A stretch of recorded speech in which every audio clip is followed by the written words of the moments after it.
देव। और इस वीडियो हम लोग देखने वाले हैं प्रक्षेप्य गति, जो कि हमारा अगला टॉपिक है।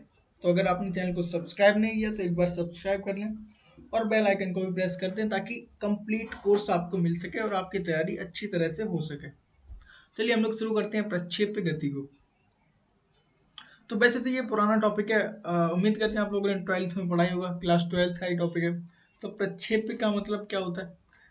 जब भी कोई पिवट हम किसी पत्थर को इस तरह से फेंकते हैं कि वो ऊपर जाके नीचे आ जाएगा। मतलब कि अगर हम कोशिश भी करेंगे एक पत्थर को बहुत ऊंचा फेंक दें, आसमान से बाहर निकल जाए, लेकिन नहीं कर सकते क्योंकि उसके लिए हमको फेंकना पड़ेगा 11.2 किलोमीटर पर सेकंड के वेग से, तभी जाके ये पृथ्वी के बाहर निकल सकता है। इसको हम कहते हैं एस्केप वेलोसिटी। लेकिन इतना किसी के पास ताकत नहीं है, एटलीस्ट एक नॉर्मल इंसान के पास इतनी ताकत नहीं कि वो इतनी तेज फेंक सके।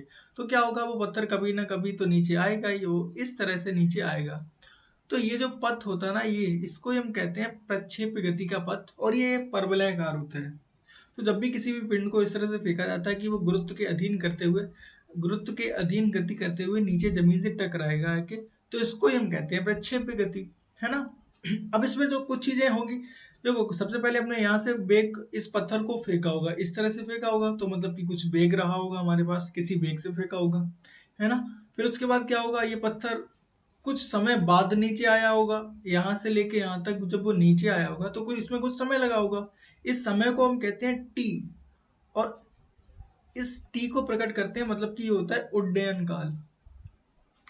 उड्डयन काल, जैसा कि नाम से पता चला कि कितने टाइम तक उड़ा, तो वही हो गया हमारा उड्डयन काल, है ना। उसके बाद क्या हुआ, ये पत्थर कुछ दूर बाद कुछ दूरी पर गिरा होगा जाके, है ना।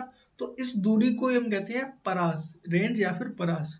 और इसके अलावा ये पत्थर कुछ ऊंचाई तक भी तो गया होगा, तो इस ऊंचाई को हम कहते हैं, मतलब उसकी प्रक्षेप गति की ऊंचाई। तो हमें क्या तीन चीजें पता होनी चाहिए। सबसे पहला क्या, कि ये कितनी ऊंचाई तक गया, उसके बाद ये कितनी दूरी तक गया और कितने समय तक हवा में रहा, प्लस इसकी वेलोसिटी।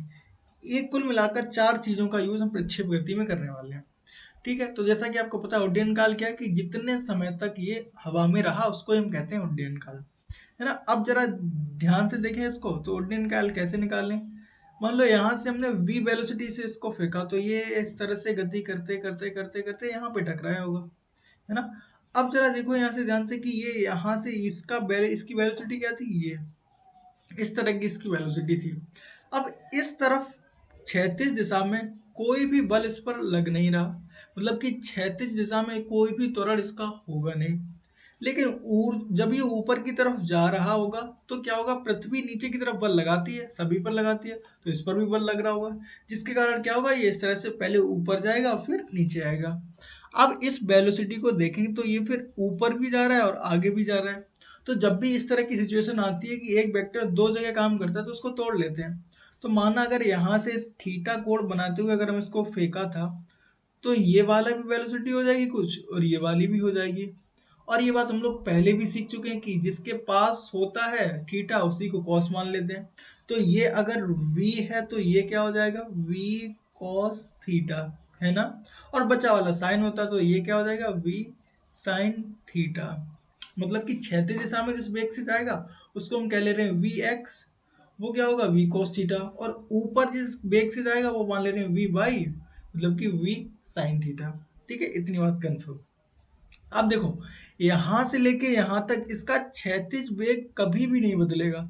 जितना यहां पर होगा उतना ही यहां पर होगा, उतना ही यहां पर होगा, मतलब कि v cos थीटा कभी भी नहीं बदलने वाला।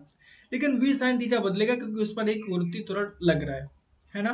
तो इसका मतलब क्या होगा, ये यहां से यहां तक ऊपर तक जाएगा और जैसे ये मैक्सिमम ऊंचाई तक पहुंचेगा तो इसका ऊर्ध् वेग फिर से जीरो हो जाएगा। मतलब यहां से यहां तक पहुंचने में इसका ऊर्ध् वेग कितना हो जाएगा, जीरो हो जाएगा। तो मतलब कि माना अगर शुरू में ये v वेग से जा रहा था तो गति का समीकरण क्या था, v बराबर u प्लस ए टी होता है। ये तो ए टी होता है कब, जब हम सीधी रेखा में गति कर रहे होते हैं। जब गुरुत्व के अधीन गति करते हैं तो क्या होता है, v बराबर u प्लस जी टी। और ये एक्चुअल में प्लस कब होता है, जब कोई भी चीज ऊपर से नीचे की तरफ गिरती है।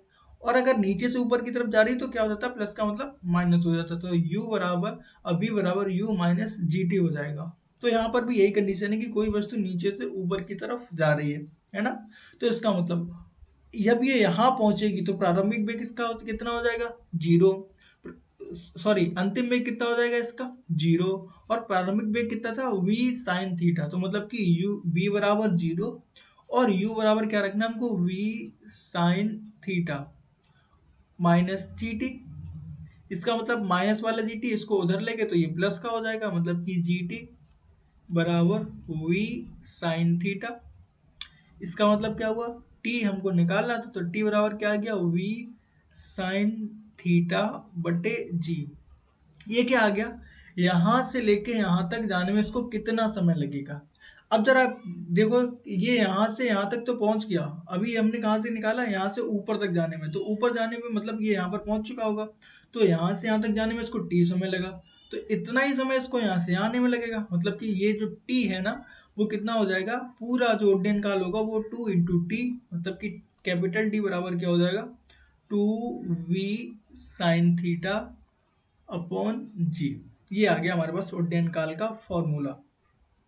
अगर आपको इन चीजों को समझने में कोई भी दिक्कत हो तो कोई परेशानी नहीं है, ये याद कर लीजिए, इससे हमारे सारे सवाल हो जाएंगे, एटलीस्ट न्यूमेरिकल्स पूरे सॉल्व हो जाएंगे।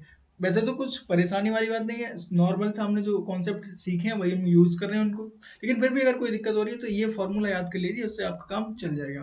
तो टी बराबर 2u साइन थीटा या फिर 2v साइन थीटा अपॉन जी, जहां v क्या है, प्रारंभिक वेग है। ठीक है। अच्छा, आगे चलते हैं। परास, परास निकालने का मतलब है कि कितनी दूरी उसने तय करी। तो परास निकालने के लिए हम क्या करेंगे, देखो ये इस तरह से पिंड गया था, वापस से चित्र बनाते हैं। ये पिंड यहाँ से उड़ता उड़ता इस तरह से गया था, तो ये इसका जो क्षैतिज वेग था वो तो कभी बदला ही नहीं, वो क्या था, v cos थीटा।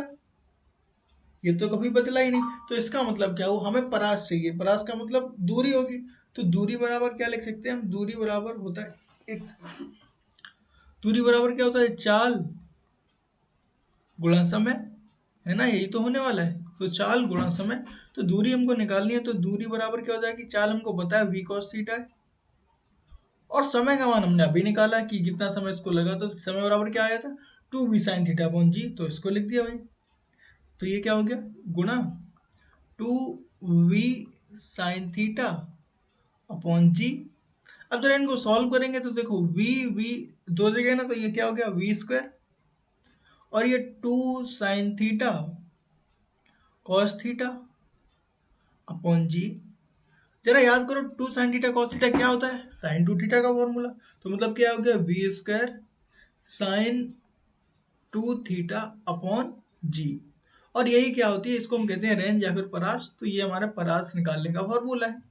तो अगर आपको फिर से कोई दिक्कत हो, वैसे तो कोई दिक्कत होने वाली नहीं है, क्योंकि हमने क्या किया, हमें दूरी निकालनी, तो दूरी बराबर चाल गुणा समय, तो चाल इतनी और समय इतना लगा, तो इनको गुणा कर दिया, बस 2 sin थीटा cos थीटा की जगह हमने sin 2 थीटा रखा, और ये हमारे पास परास का फॉर्मूला आ गया, है ना। तो इतना इसकी, ये इसकी परास होगी।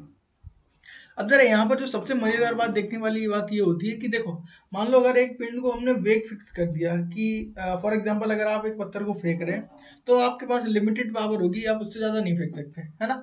तो अगर आप ही बार बार पत्थर को फेंक रहे हैं, जी का मान कभी भी बदलने वाला है नहीं, है ना।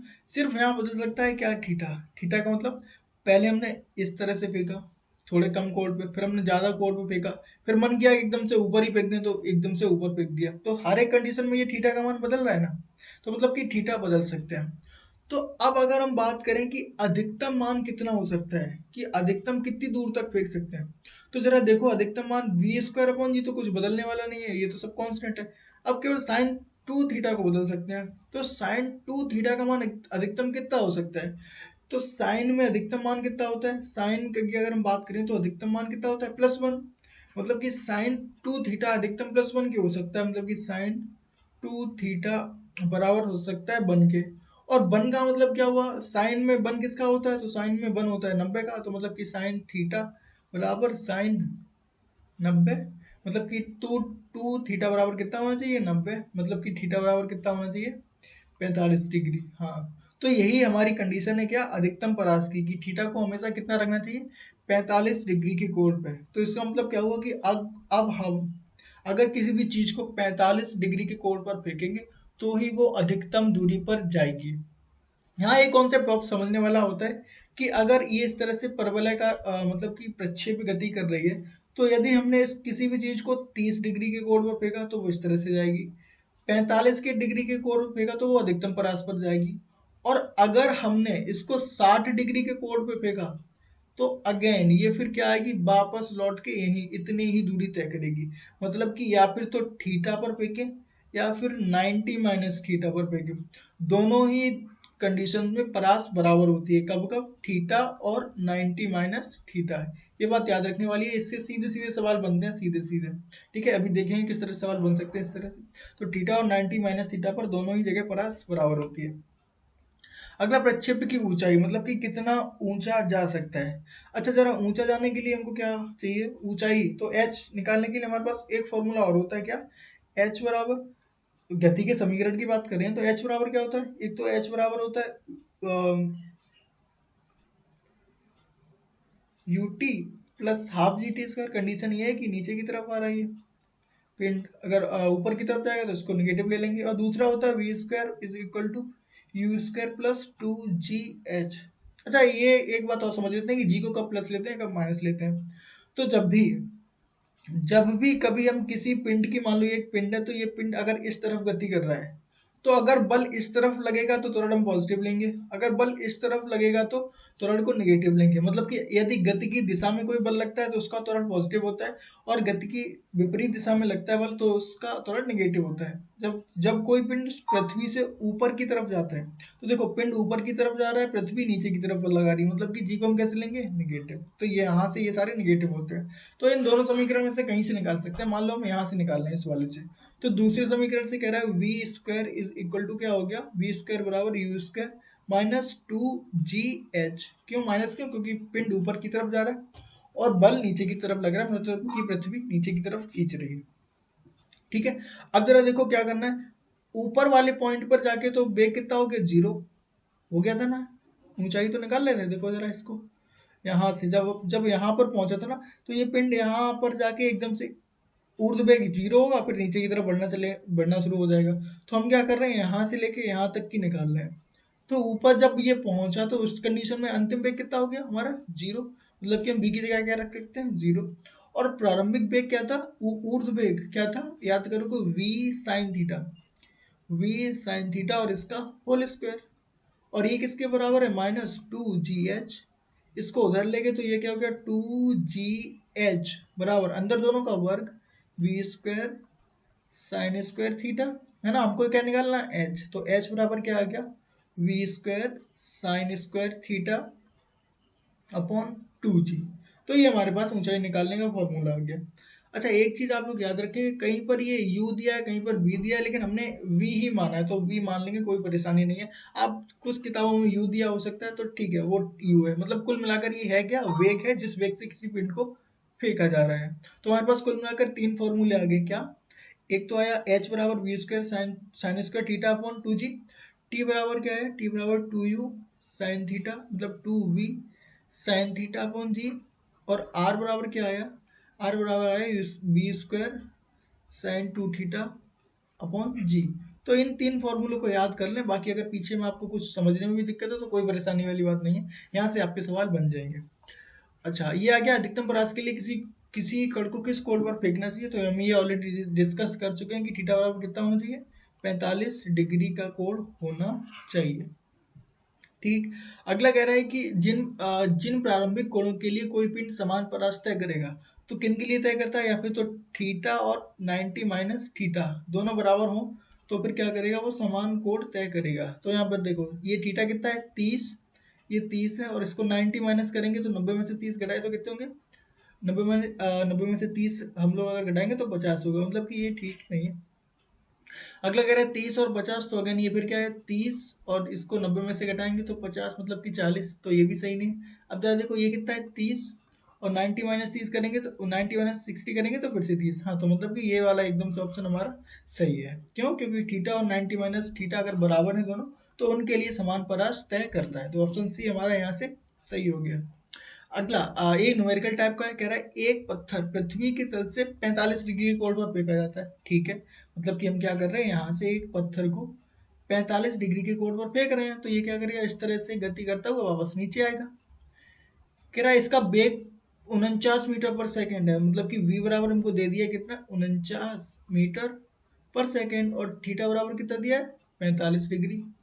कह रहा परास की गणना कीजिए, तो r बराबर, पीछे हमने फॉर्मूला क्या देखा था जरा देखेंगे, देखो जरा, r बराबर क्या था v square sine two theta upon g, ठीक है ना, तो यही तो करना है। तो मतलब कि r बराबर क्या हो गया v square sine two theta upon g, इसका मतलब v का मतलब कितना है 49, तो 49 का वर्ग मतलब कि 49 गुना 49 साइन टू थीटा, थीटा कितना है 45, 45 का 2 गुना 90, मतलब कि कितना हो गया साइन 90 बटे जी का मतलब 10 मान ले रहे हैं अपनी तरफ से, या फिर 9.8 मान ले रहे हैं, ठीक, कोई परेशानी नहीं। अगर इसमें नहीं दिया तो नॉर्मली 10 मानते, तो हम भी यहाँ पर 10 ही मान लेंगे, ठीक। ये हमारा कितना हो गया 10। तो अभी क्या करना है 49 का वर्ग करना है, और साइन 90 का मान कितना हो गया 1, तो मतलब कि 49 गुणा 49 बटे 10, है ना। तो ये साइन 90 का मान हो गया 1। अब जरा 49 का वर्ग करेंगे, तो देखो वर्ग करने के लिए पहले सबसे क्या करेंगे पीछे वाली संख्या का वर्ग, तो 9 का वर्ग कितना होता है 81, 81 की 8, और हम कैरी लगा देंगे यहाँ पर 8। अब क्या करेंगे, अब इन दोनों को गुणा, उसके बाद उसका डबल, तो इन दोनों का गुणा 9 चौको 36, 36 का डबल करेंगे तो कितना हुआ 36 दूनी 72, और 72 में 8 जोड़ा तो 80, 80 की 0, और हासिल लगी फिर से 8। फिर क्या करेंगे इस वाली वर्ग संख्या का वर्ग, तो 4 चौको 16, और 16 में 8 अगर हमने जोड़े तो कितने हो गए 24, तो ये आ गया बटे 10, मतलब कि हमारे पास कितना आ गया 240.1 मीटर की दूरी ये तय करेगा। तो ये था इस तरह का सवाल, हमको सिर्फ वैल्यू रखनी थी। नॉर्मली से इस तरह के सवाल हो सकते हैं, ठीक है। तो अगर आप फिर से अगर चाहें तो इसको सब्सक्राइब कर सकते हैं चैनल को, अगर आपने नहीं किया। तब तक के लिए बेस्ट ऑफ लक।